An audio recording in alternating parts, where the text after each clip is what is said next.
Hi, BonBonB here.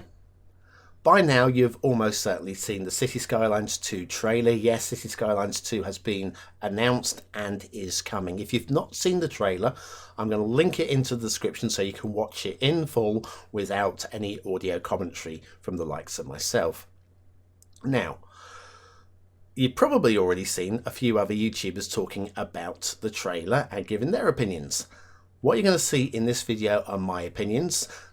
They're mostly scratched down from when I first watched the video about an hour after it being released. So they are genuinely my thoughts, not affected by anyone else. They may agree with other people, possibly, but they are my genuine thoughts. Most of them I have spoken about on social media, so if you in the same Facebook groups as me, that sort of thing, you may have seen me mention, especially my third point. And again, especially my third point, I think I was the first person to mention this and to bring it up publicly. Now, that doesn't mean I was the first person to think about it, and of course all of these points might be completely off base because it is all speculation. Basing it entirely on the script, the spoken word over the trailer.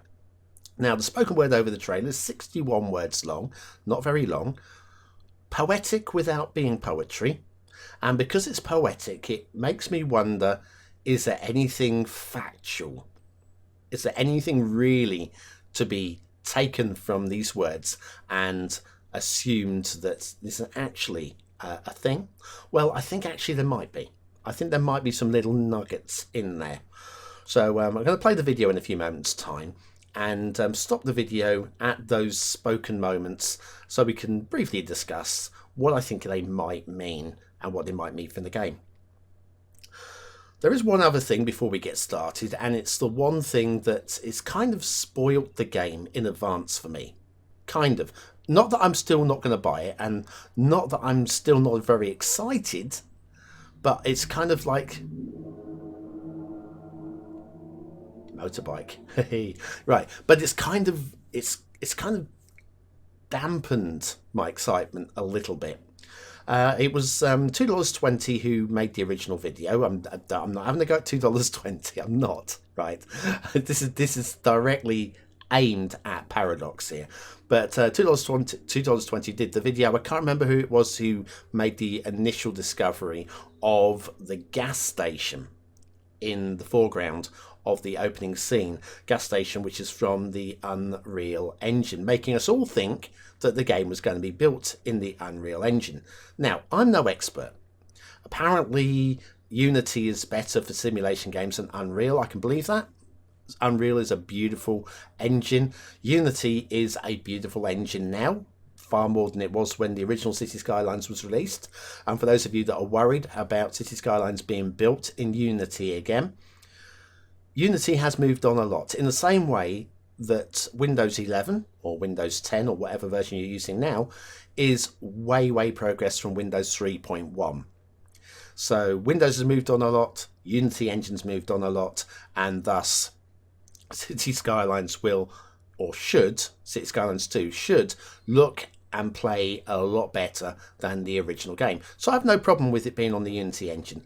I do have a little problem with the trailer apparently being recorded in the Unreal Engine, because that's doubly misleading. And in fact, how much time, again, no experts, I don't do this for a living, how much time would it have taken to put that trailer together in an engine different from the engine that the game is being played in? Now, I know with trailers, you want the trailer to look as good as is possible. You really do. You want to capture the attention of the potential buyer, and it's got to look amazing. If you're running on the potato, your game isn't going to look this good. If you're running on a NASA computer, your game might look this good. It's fair enough. But these normally are sort of like where it says not actual gameplay footage. That's normally like cutscenes which have had all the visual settings twisted right to the very top, so you can't possibly ever believe that the game would look this good. But to record the trailer, apparently record the trailer in a different engine, it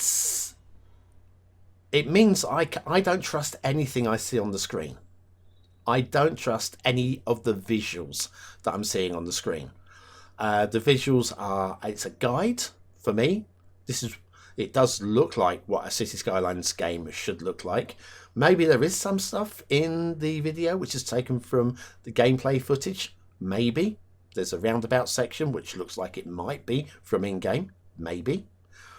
But much of it, I don't trust what I'm seeing with my eyes. That doesn't mean that I don't think the finished game won't look beautiful. I genuinely believe it will look beautiful. I genuinely believe it will be an amazing game. But it's been dampened by the possibility that this was recorded in a different game engine. Why can't you just record it in the game engine it's being produced on? I don't understand that. Maybe I'm being stupid. Maybe I'm being dumb. Maybe I don't understand marketing. Maybe that's why I'm broke. Possibly. Maybe I'm broke because I buy too much DLC. Possibly. Anyway, so all of that set aside, I think we are about ready to click the play button on this. Now I have 3 points, so there'll be 3 points in the video that will be stopping. It's based entirely on the spoken word. Let's let this lady get on and do her thing.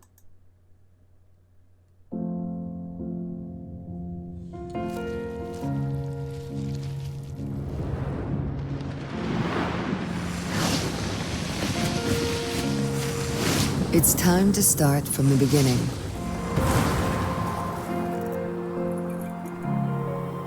Yet evolve into something new. Right, okay. Let me take that back a little bit. So, let's start. Time to start from the beginning, evolve into something new. I think that is just basically saying that Cities Skylines will have changed. We're rebuilding Cities Skylines from the beginning. And we're going to give ourselves something completely different to work with. Here's that gas station. But yes, I'm expecting the mechanics in Cities Skylines 2 to be very different from Cities Skylines 1. And I have some thoughts. We'll get to those in a moment. But yeah, I mean, these are great visuals. These are beautiful. Not actual gameplay. I understand this. I understand this. I have no problem with it not being actual gameplay. But if this is the Unreal Engine, why? Why? Let's keep going. Keep going, lady. Yet evolve into something new.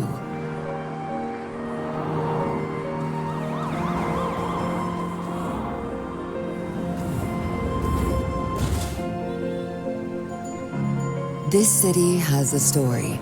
There. First of all, coffee shop has 2 E's in it, by the way. Yes, this city has a story. So we know, again, from the achievement announcements and stuff like that, that the little characters in your city will have lifespans. I mean, they had lifespans before, but they didn't really exist. They didn't feel like they existed. You could sit outside somebody's house for an entire life and they would never walk out the door. So yeah, there was a limit to what the game was doing before. But I think this city has a story goes even deeper than that. What I think we might be expecting is something along the lines of, if you play Transport Fever, the evolution of technology in Transport Fever you actually see in game. So you've got the trains go from steam trains all the way up to modern trains. The buildings start off with sort of Victorian style buildings going through into more modern skyscrapers. I'm wondering whether something similar might be coming for us here. So we might start building a city from, and then maybe we'll be able to set a specific date. So we might be able to start building our city from 1700 or from 1200 AD or because it's Common Era, isn't it now? The CE, yeah. But I'm old school. I'm still AD, but yeah. So maybe we're going to have a little bit more history that we can build into our cities, to actually make these buildings historic so they don't get bulldozed while the new buildings spawn around them, the new more modern ones, as technologies allow for it. That's what I'm thinking is, yeah, maybe we can actually get proper back histories into our cities, depending on how we design them. Right, so let's carry on. Envision a world created by you.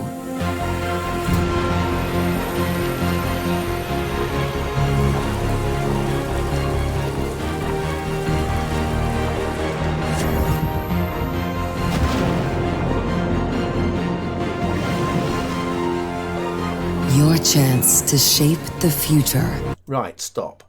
Stop right there. Your chance to shape the future. I think that is a very cleverly chosen word. Give me a shape. Square, circle, triangle. Wonder what the next shape we're going to see is.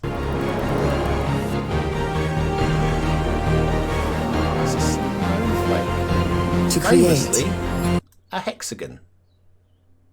Famously, a hexagon. Okay, Cities Skylines. Notice how that very much coincides with the new logo, which we'll see at the end of the video. We'll come to that at the end of the video. and inspire.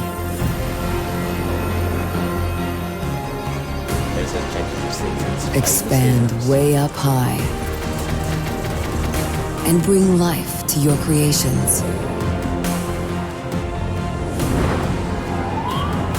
New worlds to explore and pursue.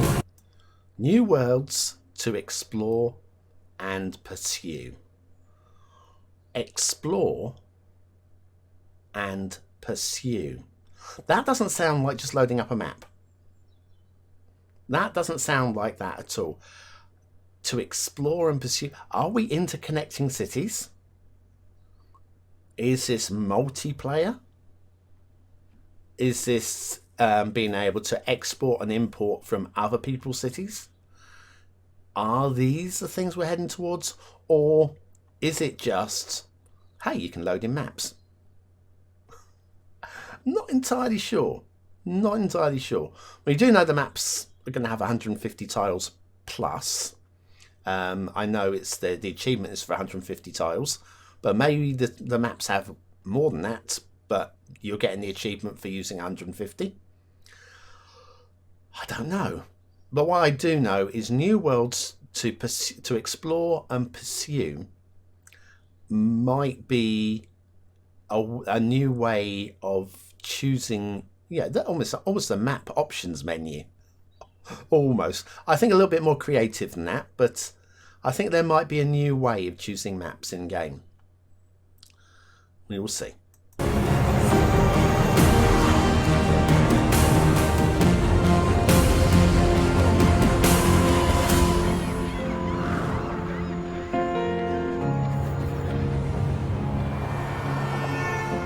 Here, you are the visionary. You are the creator. You make cities. I make cities, of course. Yes, there's that hexagon again. I don't think that is by chance. I think we are going to be looking at hexagon tiles, which will make for a more dynamic expansion of the city. Now, I have seen somebody on where I had posted on Facebook, and they was that, well, it's not going to allow us to have a straight edge. Why do you want a straight edge to your city? Why do you want a straight edge to a map? That I don't really truly understand. Cities don't normally have straight edges. There are some, again, grid cities, they can have a straight edge, but having a tile like this and then 6 potential directions to expand, and you can just mold the city shape closer to the terrain rather than having to buy an entire tile just for a corner of water or something like that. I think this is the way we're going. I think we are looking at hexagon tiles. I think we're looking at a lot of them, and yeah, tied that in with the snowflake. The shape was the phrase. Your chance to shape the future. I think the shape of the future is the hexagon. Clever. Very, very clever. Let's let this thing finish. And there we go. Wish list now. Yes, I definitely wish to have Cities Skylines 2. I don't know how much you're going to sting me for, Paradox, but I am very much interested in your new upcoming software. If you would like to send me a copy for free, I will gladly take it. I don't think that's likely to happen. I really don't. But yeah, you can expect this channel. There will be plenty more Cities Skylines content coming. When Cities Skylines 2 comes out, I will almost certainly be exclusively switching over to Cities Skylines 2 rather than splitting my my limited time between two games. I might continue with the chart show on the Saturday for Cities Skylines 1 for a little while, because I know there's going to be a lot of people that will continue playing Cities Skylines, but I imagine all the prominent players, all the big names, will likely be switching over to Cities Skylines 2. In terms of what do I want the Cities Skylines 2 rather than what do I take from the trailer, I did release a video 2 years ago with my top 12 things that I want in Cities Skylines 2. It's quite lengthy. It's me waffling. I've watched that video back recently and my thoughts are still the same. So rather than make another video, what I'll do is I'll link that one into the description and maybe onto the screen now, so that you can go and take a little look at that if you're interested in the 12 things that I want from Cities Skylines 2. Anyway, that is all I've got to say. I hope you've enjoyed today's video. I didn't expect to be making it, but we've gone and done it anyway. I've been BonBonB. Thanks for watching, for commenting, for liking, and for subscribing. And thanks to all the BonBon buddies over on Patreon and YouTube membership for supporting the channel. Without you, I would be nothing. Thanks for watching. I'll see you again very, very soon.